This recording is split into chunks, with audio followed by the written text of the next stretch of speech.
You are listening to Podolsky come to you to talk haunted Vermont. However, in this season, we're going to take a look at some very interesting folklore, urban legends, and some true crime. So, stay tuned and get your spooks on.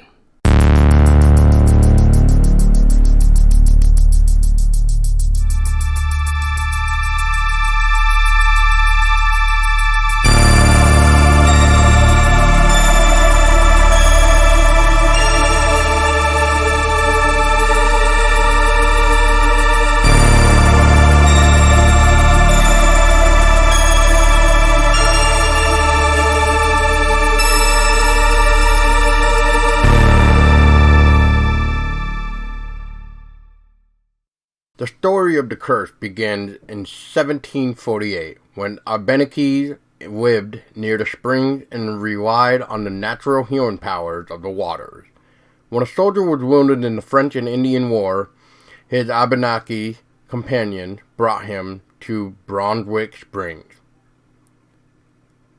Legend has it that they brought him and put him under the springs, and lo and behold, he was cured, said Beverly Kettle, a resident of North Stratford, New Hampshire, a town just across the river.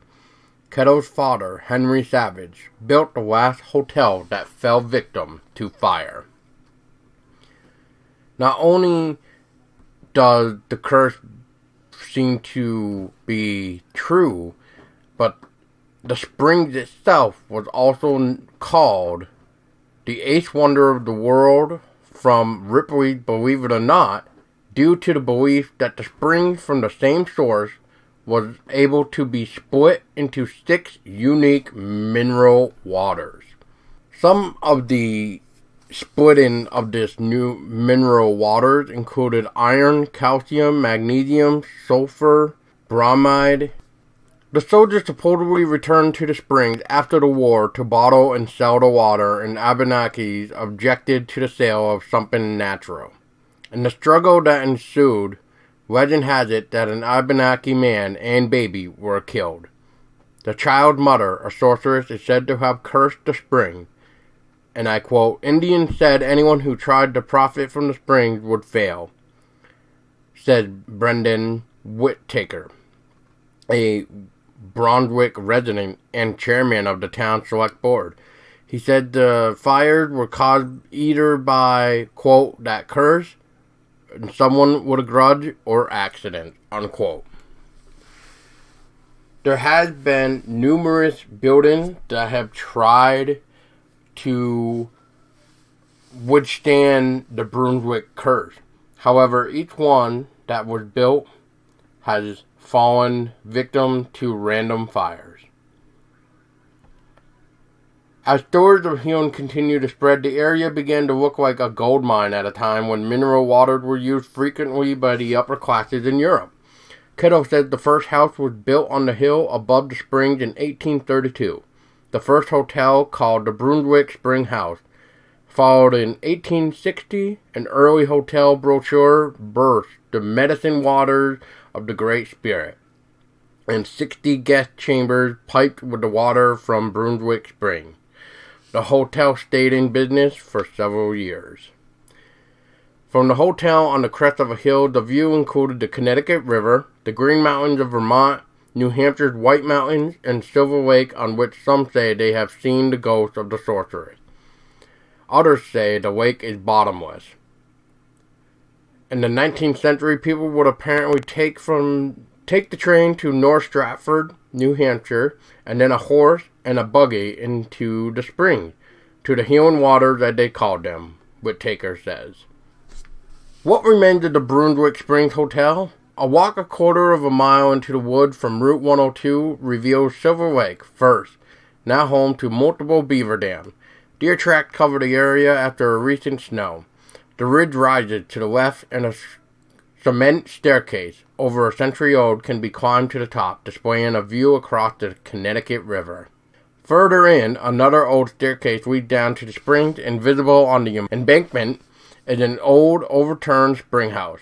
According to Whittaker, the small cement building is engraved with the names of several members of the Civilian Conservation Corps, the CCC. The land around the spring served as a CCC site after the last fire in 1931. If any enterprising businessman today ignored the curse and still wanted to develop the land, he could not. The Abenaki people now own the land, and curse or not, it will never see development.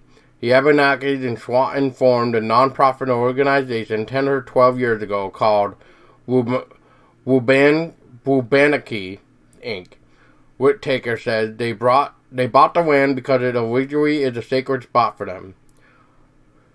Wubanaki, Inc. then sold the right to develop the land through an easement to the Vermont Land Trust on October 22nd.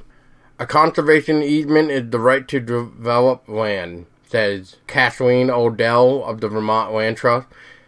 It says that you can't add more buildings to the land or have other business operations besides those that already exist. As a land trust, we legally say that, and that land can't be developed again.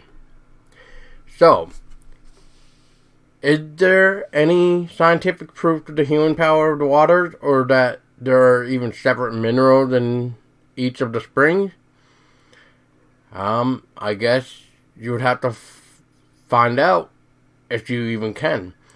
However, there was a state geologist from New Jersey that actually tested the springs and found their mineral contents were not very different. If people want to believe in the myth, and myth is not necessarily a bad word, then fine. But scientifically, if you test the water, you'll find there's mostly sulfur dioxide, and its level is almost identical in each of the springs, he says. Legend or lore, however, do not rely on proof. And that basically says that, who knows, was there some type of healing powers or not? And I guess the only way to really know is by finding out for yourself if you had permission or have permission from the Indian tribe to be healed by the power of the Brunswick Springs. I hope you enjoyed this little episode of the Curse of the Brunswick Springs. Remember to like, comment, and subscribe for more. Also, make sure you check out the entire article below and stay tuned for more, as Season 2 is just about to head full speed.